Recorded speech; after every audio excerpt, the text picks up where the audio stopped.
Pessoal, tudo bem? Espero que estejam todos bem. Vamos começar a nossa revisão sobre os antihipertensivos que interferem no sistema renina-angiotensina-aldosterona em um paciente hipertenso. Mas antes disso, vamos fazer uma revisão sobre como o sistema renina-angiotensina-aldosterona se ativa num paciente saudável. Nós vamos entender que num paciente saudável, esse sistema se ativa para aumentar a pressão dele. Então, quando é a pressão arterial. Então, quando é que eu ativo o sistema renina, angiotensina, aldosterona num indivíduo saudável? Quando eu quero que a pressão dele aumente, quando ele vai fazer uma atividade física, quando ele está em alguma situação em que uma pressão arterial maior é necessária. Em qual momento, né, a pressão arterial pode cair? Quais são os possíveis fatores que possam reduzir a pressão arterial? Pouco líquido, um quadro de desidratação. Num quadro de desidratação, onde aquele indivíduo está com pouco líquido ou com uma dieta muito restrita em sódio, esse indivíduo ele pode ter um volume sanguíneo reduzido. Então vamos lá, acompanha comigo. Vamos aqui para o néfron. Se o volume sanguíneo está reduzido, estamos num paciente saudável que está com a pressão baixa. Por quê? Porque ele pode estar desidratado ou com uma dieta restritiva de sódio, está com pouco sódio, pouca água. Quando nesse tipo de situação, de contexto, no indivíduo com baixos níveis de sódio, de água, a filtração glomerular aqui no néfron pode estar diminuída, tem pouca água, pouco volume sanguíneo, então a filtração está diminuída. O volume de ultrafiltrado, que é captado aqui pela cápsula de Bowman, fica reduzido. E aí ele vai passando pelo túbulo contorcido proximal, pela alça de Henle, e aqui a água e minerais estão sendo absorvidos, né? Tanto no túbulo contorcido quanto na alça de Henle, por transportadores específicos, né? Lembram deles? O SGLT2 aqui no túbulo contorcido proximal e o transportador NKCC2 aqui na alça de Henle. Nesse quadro em que há desidratação, baixos níveis de sódio, esse filtrado aqui que já está reduzido, ele ainda vai ser parte dele reabsorvido. E quando o filtrado está passando por essa região aqui, que é o fim da alça de Henle e o começo do túbulo contorcido distal. Aqui existem células que funcionam como detectores desse volume de filtrado. Acredita-se que elas detectam basicamente os níveis de sódio. Então, no indivíduo desidratado, em que está passando pouco sódio e pouca água por aqui, esse baixo volume de filtrado, que indica uma desidratação, uma baixa pressão arterial, esse sinal será detectado pela mácula densa, que são células da parede dessa região do néfron, fim da alça de Henle, início do túbulo contorcido distal. A alça de Henle, então, vai estimular essas células da arteríola eferente, que é a arteríola que deixa o glomérulo, levando o sangue já purificado. Então, as células da arteríola eferente, nessa região, são especializadas. As células da parede se chamam células justaglomerulares. As células justaglomerulares vão ser estimuladas então pela mácula densa e elas começam a produzir e liberar no sangue renina. Renina é uma molécula enzimática, né, uma proteína com função enzimática que vai dar início ao sistema renina-angiotensina-aldosterona. Então vamos recapitular. Por que a minha mácula densa, que é as células da parede do meu néfron, na região final da alça de Henle, estimularam as células justaglomerulares a produzir renina. Elas fizeram isso porque o volume de filtrado estava baixo e o volume de sódio, especialmente, estava baixo aqui no filtrado. A mácula densa detecta isso como um sinal de desidratação, de baixos níveis de sódio. E por isso ela vai estimular as células justaglomerulares a liberarem renina. Ok? Tentar mostrar isso mais de perto. Então, baixos níveis de filtrado, né, pouca água, pouco sódio, será um estímulo para a mácula densa, estimular as células justaglomerulares a liberarem renina. Atenção aqui, em mácula densa é célula especializada na detecção de sódio da parede do néfron. Célula justa glomerular é célula da parede do vaso sanguíneo. De que vaso sanguíneo? Da arteríola eferente, que é a arteríola que deixa o glomérulo e que vai receber os produtos da reabsorção do néfron. Lembrem que o néfron tem pontos de reabsorção ao longo de todo ele. Aqui no túbulo coletor eu destaquei 2 que vão ser importantes para nós. A bomba de sódio e potássio, que ajuda na reabsorção de sódio e água e na eliminação de potássio aqui no túbulo coletor. E as aquaporinas, que são canais para reabsorção de água, já no final do tubo coletor, antes da formação de urina. Aqui está escrito urina, tá, gente? Ficou bem ruim de visualizar.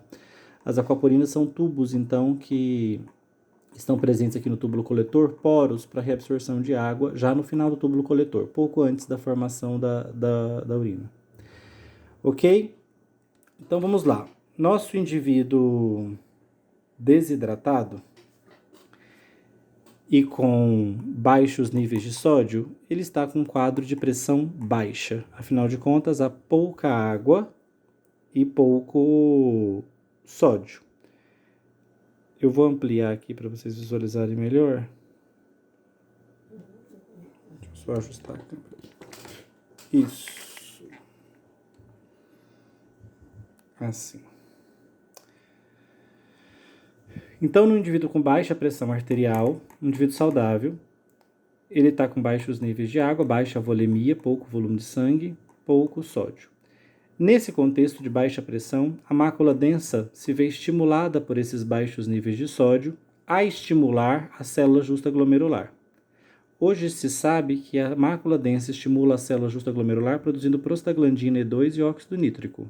Só uma curiosidade para vocês entenderem como essa célula estimula essa. Como a mácula densa estimula a célula justa glomerular. É pela produção de prostaglandina E2 e óxido nítrico. Quando a célula justa glomerular é estimulada, ela produz e ativa a enzima renina e lança na corrente sanguínea. A renina também pode ser produzida por uma outra via. Repararam que aqui eu desenhei um nervo simpático, um nervo do sistema nervoso periférico autônomo simpático que libera catecolaminas, como a noradrenalina e a adrenalina. Essas moléculas adrenérgicas se ligam ao receptor adrenérgico, que na célula justa glomerular é do tipo beta-1. Então, receptor adrenérgico beta-1.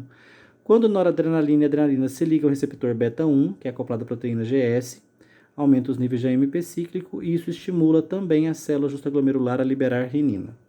Muita atenção, porque farmacologicamente isso aqui tem implicações. A produção de renina, que é a enzima que inicia o sistema renina-angiotensina-aldosterona, ela tem duplo estímulo. A produção dela pode ser tanto estimulada pela mácula densa, que se ativa quando detecta baixos níveis de sódio e água no túbulo, na região da alça de Henle e do túbulo distal, ou ela pode ser estimulada por estímulo adrenérgico. Então, a célula justa glomerular produz e libera a renina na circulação sanguínea sobre duplo estímulo. Ou é a mácula densa que está estimulando, ou é o sistema nervoso autônomo simpático, por meio da liberação das catecolaminas noradrenalina ou adrenalina. Ok? E ligação aqui, no receptor beta-1 adrenérgico. Então, a produção de renina tem duplo estímulo.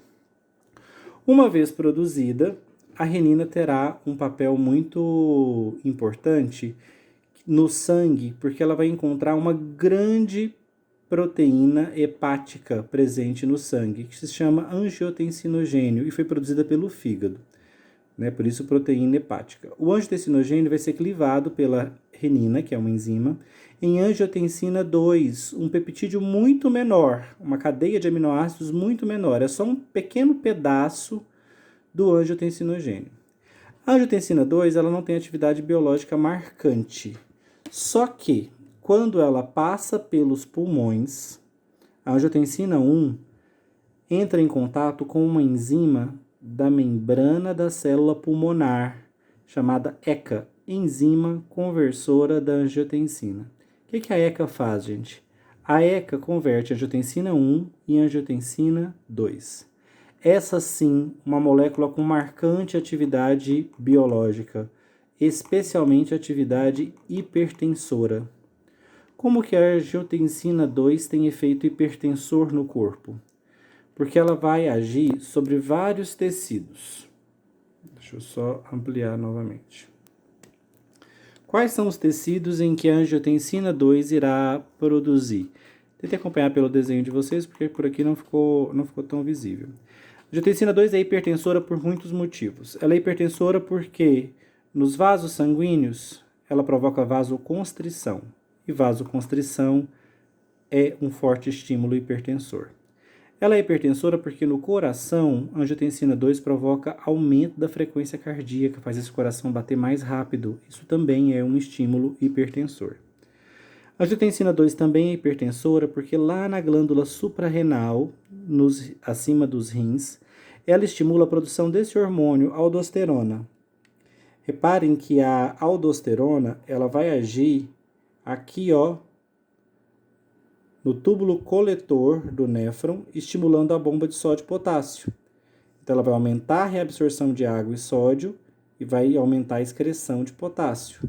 Então, aqui, ó, se eu estou aumentando a reabsorção de sódio e água, esse indivíduo está diminuindo a perda de água, né? Está diminuindo a diurese, ele está guardando água e sódio na circulação sanguínea. O que faz todo sentido, já que esse sistema todo foi iniciado justamente porque estava faltando água e sódio.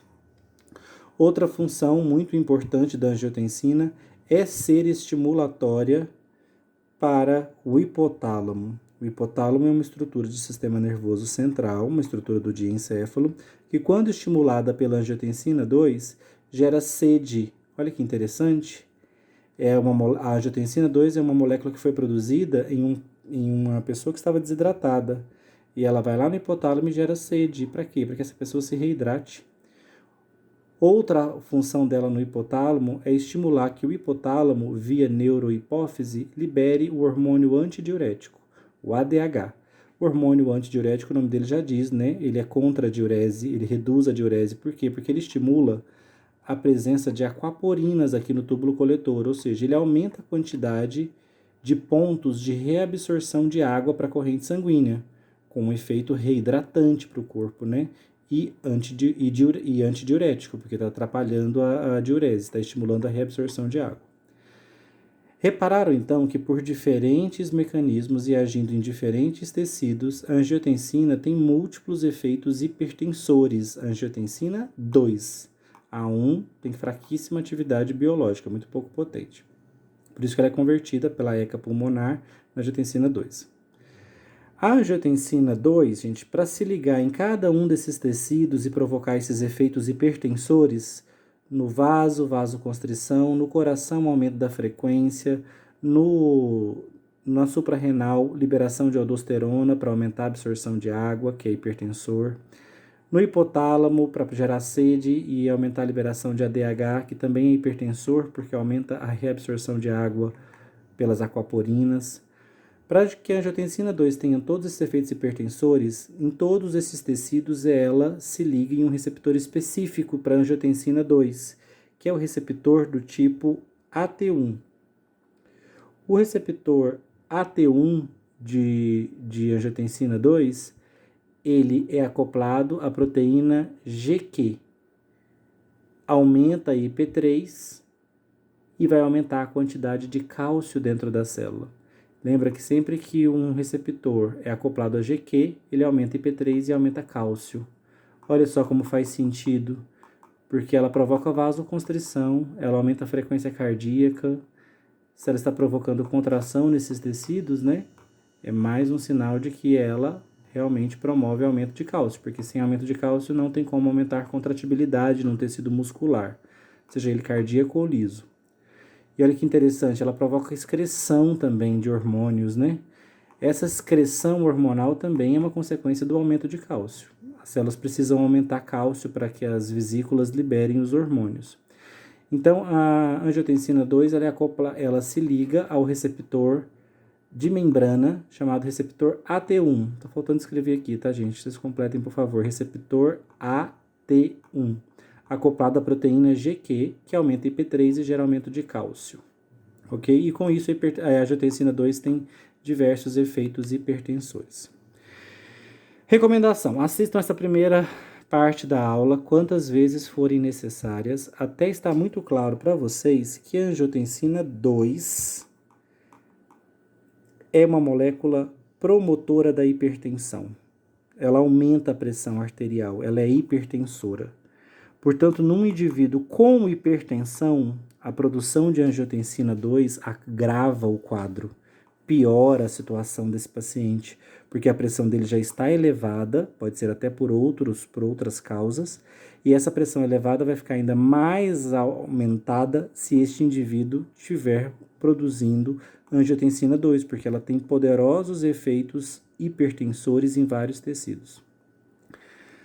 Portanto, a minha conclusão é, no hipertenso, eu não quero angiotensina 2 sendo produzida, eu não quero ela estimulando vasoconstrição, nem aumento de frequência, nem aumento de reabsorção de água aqui no túbulo coletor. Não quero ela fazendo isso. Então, eu preciso impedi-la de agir ou preciso impedir que ela seja produzida.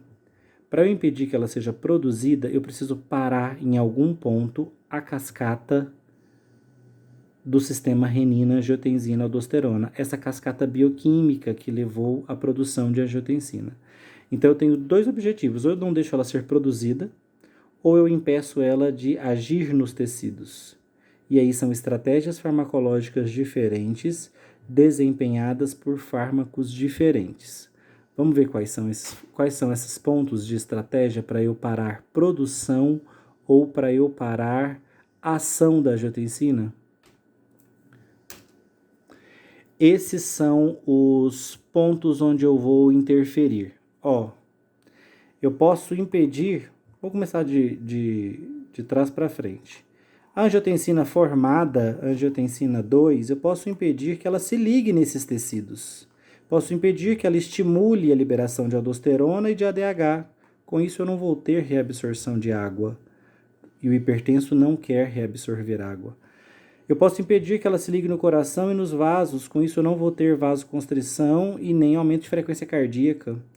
Como é que eu impeço a angiotensina de se ligar no seu receptor? Eu vou usar uma molécula que impede isso, que se liga no receptor AT1 da angiotensina e não deixa ela se ligar.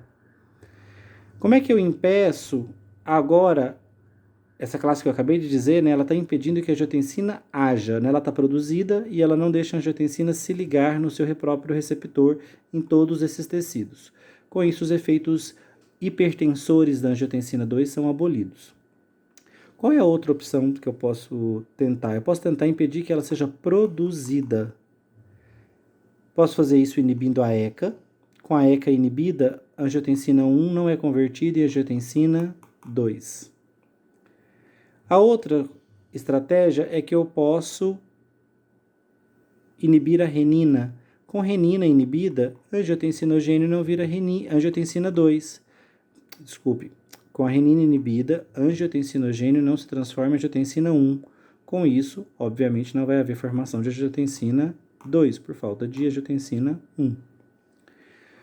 O quarto mecanismo que eu posso explorar é, já que a produção de renina é estimulada tanto pela via da mácula densa quanto pela liberação de adrenalina, eu posso usar aqui um antagonista da adrenalina, um antagonista da noradrenalina, que eu vou chamar de antagonista adrenérgico, no receptor beta-1. Então, eu vou usar um antagonista beta-1 adrenérgico para não deixar a adrenalina estimular a célula justaglomerular a liberar renina. Vou repetir. Eu uso um antagonista para impedir que a adrenalina, um antagonista beta-1 adrenérgico, para impedir que a adrenalina ou noradrenalina se liguem ao receptor beta-1 na célula justaglomerular e estimulem a liberação de renina. Não quero renina, não quero angiotensinogênio sendo convertido em angiotensina, não quero angiotensina sendo convertida em angiotensina 2 no hipertenso, não quero angiotensina 2 estimulando vasoconstrição, não quero aumentando a frequência cardíaca, não quero ela estimulando a produção de dois hormônios que aumentam a reabsorção de água nos rins e com isso aumenta a volemia, aumenta a pressão. Eu não quero nada disso acontecendo. Por isso as minhas estratégias antihipertensivas destinadas ao sistema renina-angiotensina-aldosterona, querem inibi-lo, querem fazer com que esse sistema pare de funcionar. Ou porque eu vou parar a produção de renina, ou porque eu vou inativar a renina, ou eu vou inativar a ECA, ou eu vou impedir a angiotensina formada de agir. Não vou deixá-la ligar no receptor AT1 e aumentar cálcio dentro desses tecidos, levando a aumento de contratibilidade e a liberação, a secreção de hormônios. Ok? Como é que eu vou fazer para barrar? Primeira estratégia, antagonista beta-1 adrenérgico. Vou impedir a adrenalina e noradrenalina de se ligarem nesse receptor. Assim, elas não vão conseguir estimular a liberação de renina. Quem faz isso e atua como antihipertensivo de amplo espectro, né? Os antagonistas beta-1 adrenérgicos, a família do propranolol, do atenolol, do carvedilol, do metoprolol, aquela longa família de antagonistas beta-1 adrenérgicos. Além de lá no coração eles reduzirem a contratibilidade cardíaca, eles também agem aqui, ó, diretamente no tecido cardíaco, reduzindo a contração, a contratibilidade, diminuindo a frequência. Eles também agem inibindo a liberação de renina pela via adrenérgica. Segunda mecanística que eu posso adotar, impedir a formação de angiotensina 1 por inibição da ECA.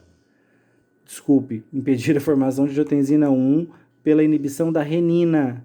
Quem inibe renina? O inibidor de renina é o alisquireno. Depois vocês verifiquem lá, a alisquireno é um fármaco pouco popular no Brasil, é um inibidor de renina, mas nós temos ele no nosso mercado, ele inclusive consta na lista de medicamentos referência da Anvisa.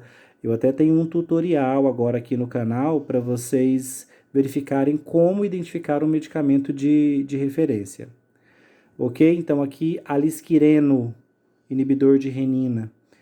Outra estratégia para eu impedir a formação de angiotensina, já na sua última etapa, inibir a ECA, inibir a enzima conversora da angiotensina.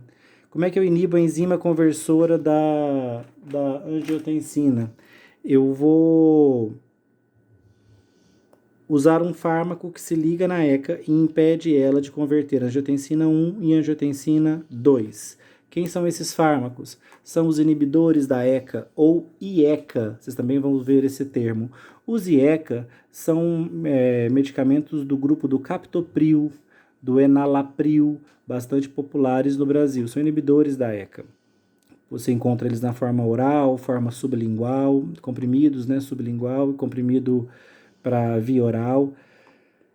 Por fim, os fármacos que impedem a angiotensina 2 formada de se ligar no receptor AT1 em todos esses tecidos, ou seja, bloqueiam a ação da angiotensina. Então, eu vou chamá-los de antagonistas da angiotensina 2, porque impedem que ela haja nesses 4 tecidos, estimulando o aumento da pressão arterial.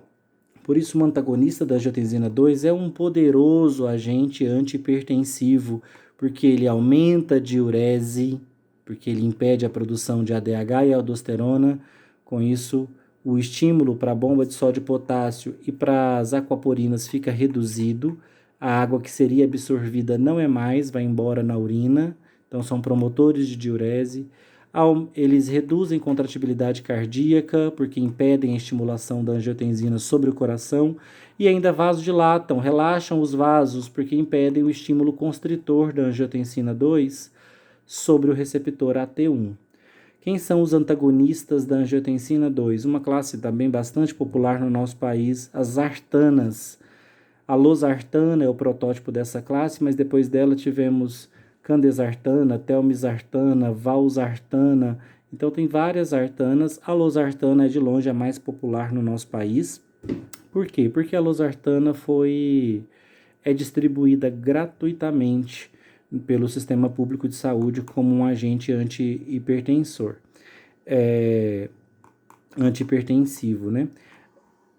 Considerações importantes aqui sobre os antagonistas da angiotensina 2. A grande diferença de preço entre eles, entre a losartana e os demais, e as demais artanas mais modernas. Mas os estudos não indicam diferença significativa de eficácia então não justifica pagar muito mais caro por uma candesartana e por uma telmisartana, porque em estudos clínicos ela não se mostra tão melhor, tão mais eficaz que a losartana, que justifique, né, esse investimento mais alto. Sobre os inibidores da ECA, vou fazer mais uma consideração aqui. Antes, dá uma olhadinha nesse slide aqui que eu preparei para vocês. Ele está mostrando para vocês o que nós acabamos de ver, ó, o angiotensinogênio hepático sendo convertido pela renina em angiotensina 1. Reparem que a angiotensina 1 é uma sequência de apenas 10 aminoácidos, é um pequeno peptídeo, né? Olha só a sequência de aminoácidos. A ECA, o angiotensinogênio, é uma molécula imensa, tá, gente? Bem grande, uma cadeia proteica bem grande. Apenas a extremidade dessa cadeia é clivada, os 10 últimos aminoácidos, gerando a angiotensina 1. A angiotensina 1, quando passa pelo pulmão, a ECA vai fazer mais uma clivagem nela, só que ainda mais delicada. O que a ECA faz na angiotensina 1? Ela retira dela essa histidina e essa leucina, esses 2 últimos aminoácidos, e deixa 8 aminoácidos restantes no peptídeo.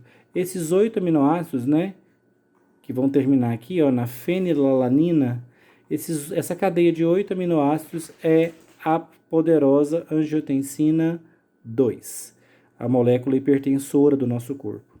A angiotensina 2 age no nosso corpo se ligando ao receptor AT1 em vários tecidos que acabamos de ver, né? Coração, vasos, hipotálamo e também suprarrenal. Quem impede a ligação da angiotensina no AT1 são os agentes antagonistas da angiotensina, né? A sigla BRA, gente, é porque é bloqueadores do receptor de angiotensina. Um título bem ruim, né? São antagonistas da angiotensina. A ECA também pode ser inibida pelos IECAs, né? Pelos inibidores da enzima conversora da angiotensina, captopril e enalapril. Aqui é a losartana e todas as demais artanas. Aqui quem inibe a renina é a lisquireno. Consideração importante sobre a ECA. A ECA, gente, é uma enzima que tem uma outra função no corpo. Ela não faz apenas a conversão da angiotensina 1 e angiotensina 2. A ECA também quebra bradicinina em metabólitos secundários. O que a ECA faz? Ela quebra bradicinina em peptídeos inativos. Quando você toma um IECA, ele deixa a ECA bloqueada, então os níveis de bradicinina aumentam no pulmão, e bradicinina é uma substância irritante na árvore respiratória, então ela vai gerar uma tosse seca. A tosse seca decorrente do uso de IECAs é por conta do acúmulo de bradicinina, já que eles inibem a ECA, e a ECA é responsável também pela quebra de bradicinina, não apenas pela conversão de angiotensina 1 e angiotensina 2, ok? Não se esqueçam, então, que a tosse seca pode ser um efeito adverso tão intenso que vai justificar, inclusive, a interrupção do tratamento do paciente com captopril ou enalapril. Ele vai precisar fazer uma troca se essa tosse ficar muito intensa. Tem pacientes que são mais sensíveis ao acúmulo de bradicinina.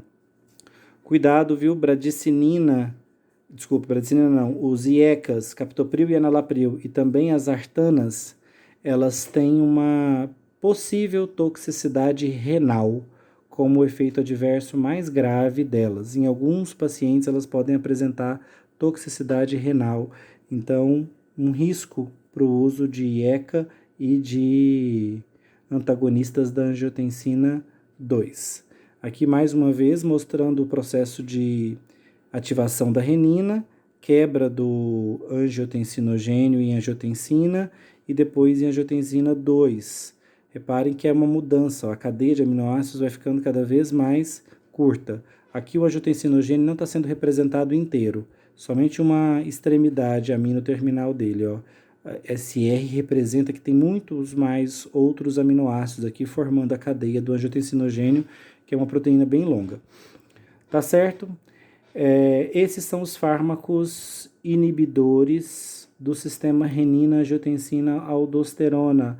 O objetivo deles é ou fazer a angiotensina não ser produzida ou não deixá-la se ligar ao receptor AT1, onde? No vaso, no coração, na suprarrenal e no hipotálamo. Qual é a consequência de eu bloquear a produção ou a ação de angiotensina?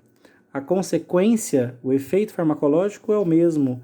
Antihipertensivo por múltiplos aspectos. Antihipertensivo porque provoca relaxamento dos vasos. Antihipertensivo porque reduz frequência cardíaca. Antihipertensivo porque reduz a produção de aldosterona e, consequentemente, a reabsorção de água e sódio pela bomba de sódio e potássio. Antihipertensivo porque reduz a estimulação do hipotálamo, a sensação de sede, reduz a produção de ADH, que vai levar a uma redução da quantidade de aquaporinas no túbulo coletor, ou seja, não vai haver absorção de água, a quantidade de urina fica reduzida. Os raciocínios envolvendo o sistema renina-angiotensina-aldosterona parecem muito complexos. Por isso, você só pode vir para a análise das classes farmacológicas que agem no sistema renina-angiotensina-aldosterona se você entender qual é a função da angiotensina numa pessoa saudável, que é aumentar a pressão por múltiplos mecanismos. Só que no hipertenso, esse sistema agrava a patologia, porque se eu continuo produzindo angiotensina 2 num hipertenso, aí que o coração dele bate mais, o vaso contrai mais, a diurese fica diminuída, porque a reabsorção de água fica sendo estimulada pelo ADH e pela aldosterona nos rins, no túbulo coletor.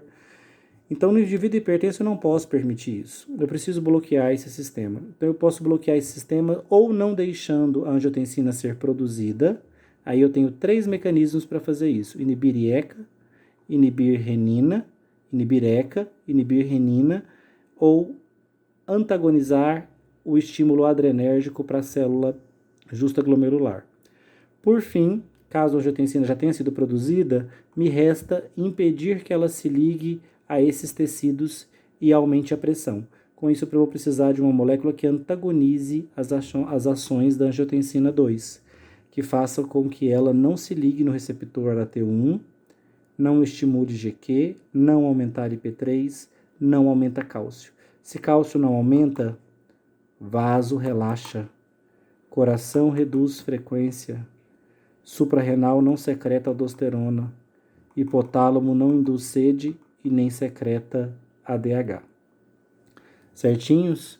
Com isso, vocês são capazes de vir aqui no nosso estudo dirigido, responder as questões 8 e 9 do estudo dirigido, que falam justamente sobre os fármacos que interferem no sistema renina-angiotensina-aldosterona, e perguntam por que os inibidores da ECA provocam tosse seca. Vocês acabaram de ver